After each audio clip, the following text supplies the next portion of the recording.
Lesson number 5. Why is there so much pain? Life is full of pain. There is no place or time that has been without suffering.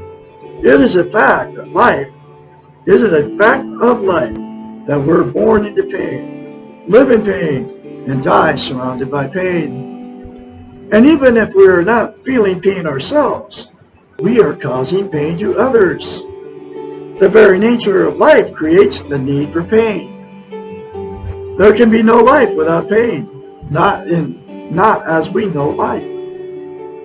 When this question is asked, the therapeutic answer is, however, not the philosophical one just given. What is really being asked is, why can't I accept the pain of living? Or, why am I so afraid of the pain?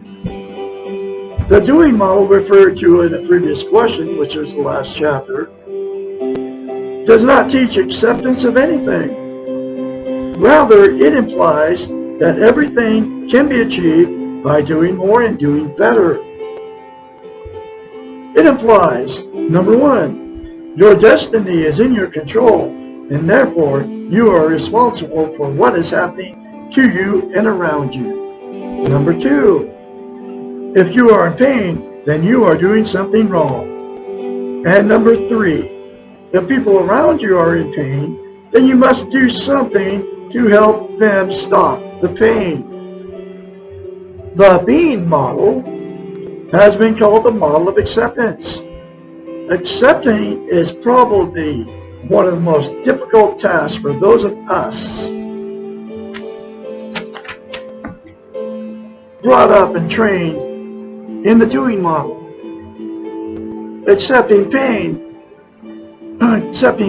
becomes a huge challenge, differentiating between necessary or acceptable pain and unnecessary or unacceptable pain is difficult and will be dealt with later on.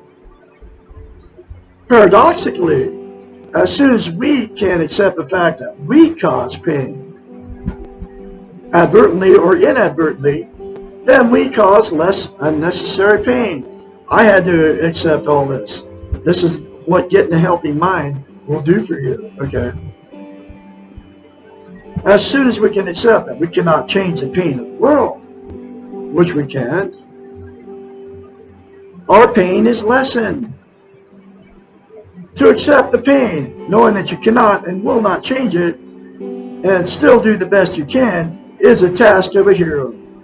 To do the best you can for yourself, for the moment, while simultaneously knowing and feeling pain without becoming cynical, helpless, or paralyzed by the fear of pain is also the task of the hero.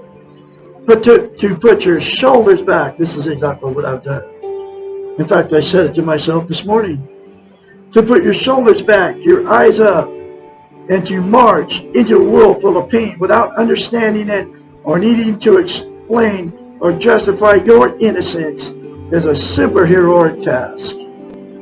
To be a hero requires self-esteem and social interest. To have these, one must be able to accept the reality that life involves pain. And those 4 things to yourself in the mirror will give you self-esteem on steroids if you do it and you keep doing it for the rest of your life.